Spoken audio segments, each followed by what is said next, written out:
have a very special show. It's a ladies' night. Drop Dead Gorgeous Women, Tamsin Silver here with us, writer, Hello. filmmaker, the Sky of the Den. Yes. I love that name. Right next to you is a beautiful girl right there. You remind me, Judy Jerome, a member of the Actors Studio. Lauren Stunmeyer. Did I say it right? Steinmeier, yes. Stunmeyer and Kara Addington. Yep. That sounds like a royalty. I sound like I should be English. Yes, I know. Probably English Damn it, somewhere. why aren't you English? You have a whole mix. I'm just white. What's going on? Yeah. We have a good show tonight. I want to mention that I was at the Actors Studio today. It's always wonderful to go and see wonderful actors doing amazing work. Ellen Burstyn was moderating, and obviously she was brilliant and she was right on target. But it's always such a pleasure to go to the studio and see the work, because I love and I honor actors, and spending time with everybody, with Jerry Sellers, Frank Kahn, my man, Michael Arnold, Alexandra Vino, Gay Fascio, oh my God, Angelica Page, Angelica too. I mean, it's such a great time because this is such a beautiful craft. Acting is so beautiful and so pure to me that I don't know, I feel that I have to honor the craft every single day. But let's cut the bullshit. You know, I'm talking too much. Now, let's get into it. She swore first. We're So now you guys can breathe. Now you guys, it's okay now. I'm All not right. worried. Pressure's off. Let's just be. Awesome. Okay, Dawn, let's talk about you. Okay, This project, your work, your writing career. I mean, you can write pretty fast. I do write kind of heard. fast. Yeah, I just actually wrote. I wrote a romance novel. Yeah. I know, right?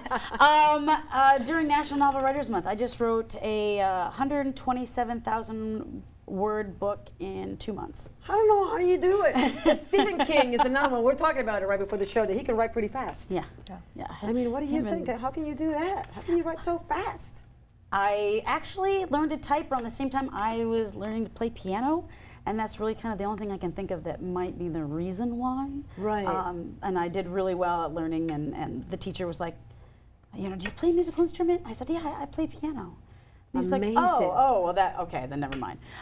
So and I just picked it up really well, and it's something that I really enjoy. And my roommate is it Dvorak? Is that the other kind of keyboard? Like it's a different layout, and she's trying to learn that, and I think it's insane. I think if I had to try and learn a different layout on there, I'd be fried. I wouldn't be able to do anything. So. But I mean, all the ideas come to your head. Oh my God, that's my phone. I can't believe it. And I shut it off. No, I didn't. Okay, power off. That's officially that's officially off. I can't believe it. This is the second time it happens to me during the live show. Charles Cassan is going to say, Susita, what the hell is wrong with you? Oh, man, the second time. Lisa wasn't mine. Wasn't mine, Your so phone I'm is off. happy. Yeah, now it's completely off. So having all these ideas, writing this amazing project, I mean, yeah, I've never, this is my first foray at doing film. A friend of ours, Jet Barrelson, who owns VampireFreaks.com, he, was it last February?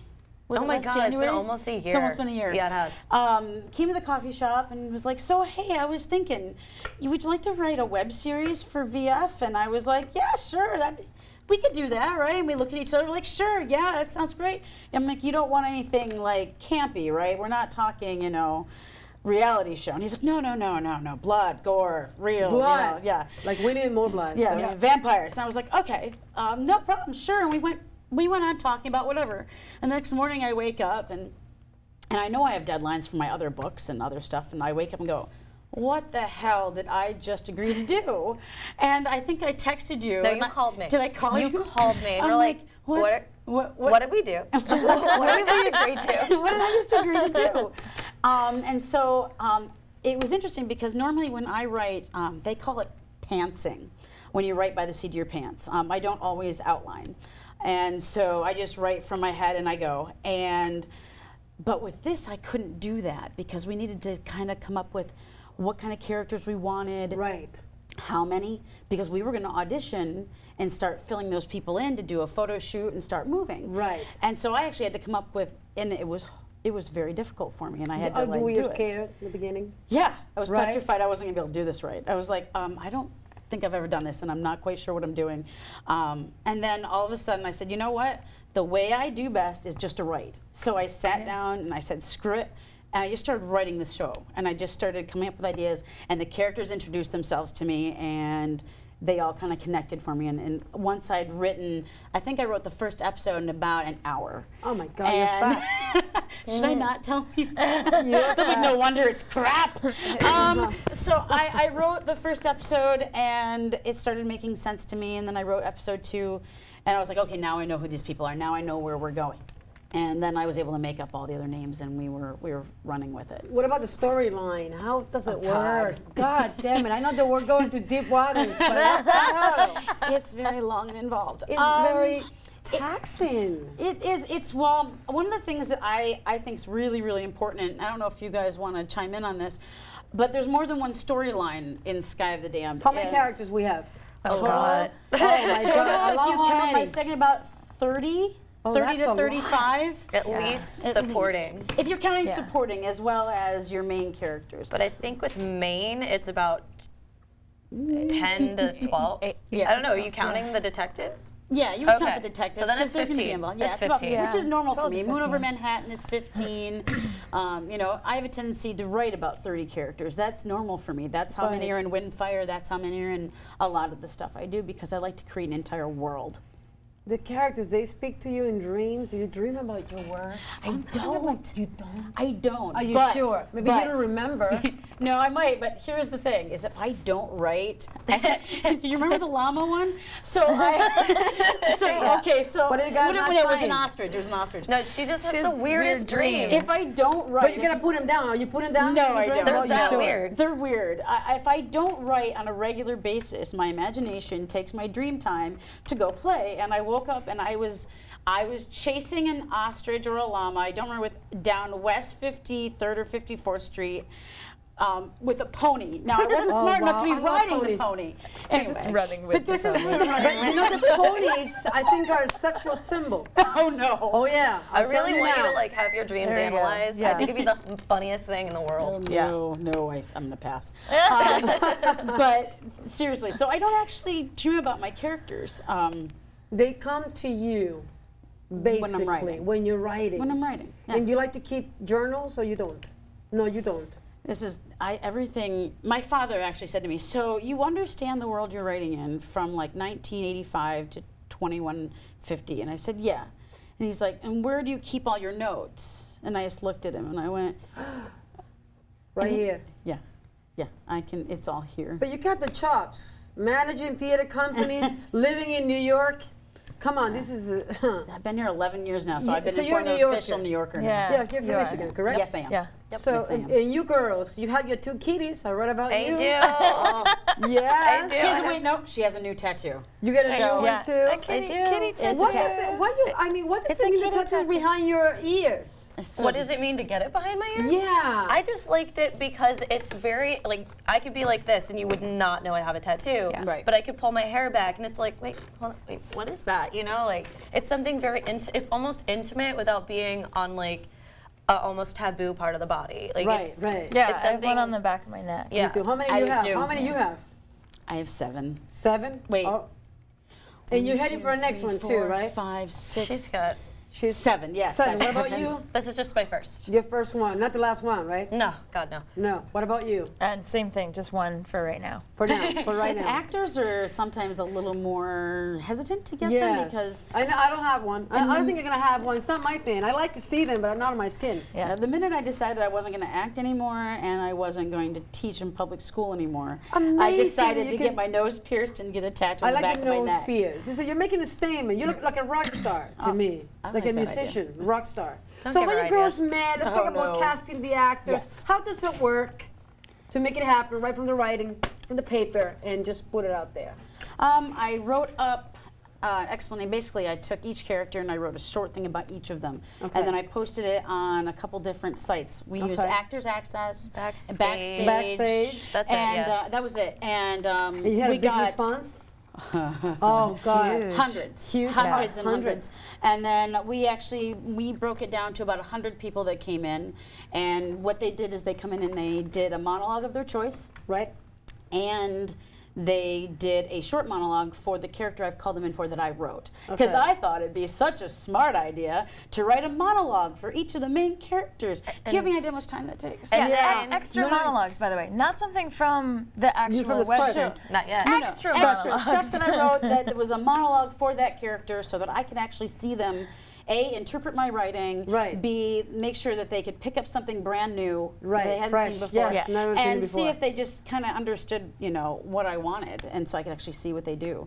And then we whittled it down from that to a callbacks. And then we had and it was a 2-part callback. So we had callbacks where we did full fight choreography, where my stunt coordinator had everybody come in and everybody learned a fight.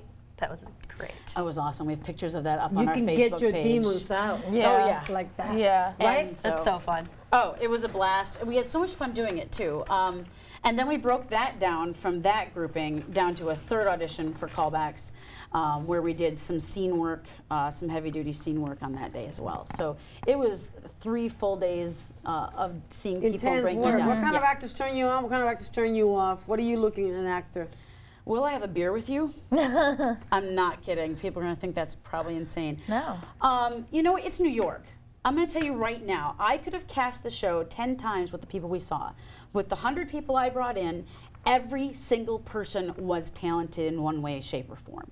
And a lot of them were really great people. But one of the things I look for when I'm casting, and I've been doing this since I was 18, is that do I really want to spend time with you? I mean, seriously, if I'm gonna, even if it's just theater, you're talking 4 weeks of rehearsal. Right. You're talking a week of tech, which is stressful enough. Right. Then you're talking performing it for however long you're gonna do the show.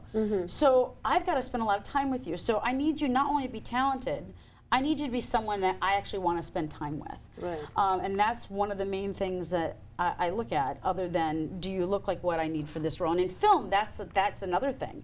In film, I need people to look a certain way. Like, we got down to a certain role at the end. We did. And we were like, and we were like, so, I don't know. And either one of them would have been fantastic in the role. Right.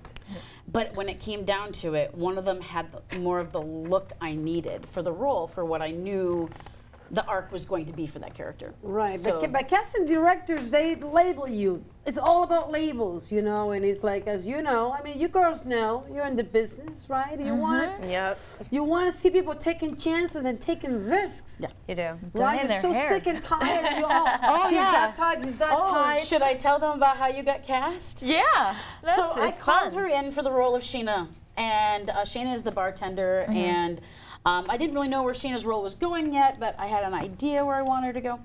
And so I brought her in for that role, and then she came in and she kicked ass on doing the role of Madison. And you asked to read it, didn't you? Yeah. Well, you had sent me a side for Shayna, which was great, and then another side for Madison, and I really, really liked the side for Madison. Because you were blonde at the time. I was blonde. I made because I think I told you that I wanted Kara to audition for Madison as well. Yeah. After so I was working like, yeah, with her. sure, what the heck, we'll have her do it. Let's do it. And she came in and she auditioned, and she left, and I was like, shit. That's not what I had planned at all. Okay, crap, we'll bring her back. Cool. And then we just kept bringing in, and it came down to, we had you and another girl, and you were willing to dye your hair red, because normally she's blonde. And it came down to all kinds of listing of, okay, who does what better? Right. What do we need for these people? Right, Yeah. right. So one of the girls was more of a fighter. And you can see her in episode 1. She plays Alarica Gage, and she does a fight scene in the first episode. She's incredible. She's amazing.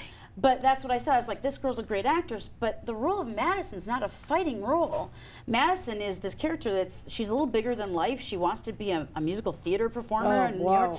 And so it's a really far stretch. Yeah, really hard. It's really difficult. I don't know how you did it. I don't know how you did figuring that out. So I was like, Kara's a better fit because Sarah was such an amazing actress, I actually wrote a role for her. Alarica Gage didn't exist until I cast the show because I decided she was too good for me not to put in the show. Cool. Well, I think we want to show a clip whenever Rich is ready. And Gloria Messer and Paula, thank you for helping. And everybody else, Darren in England, he's our associate producer in England. And we're going to be showing a little clip whenever you guys ready. So, there you go. There it is.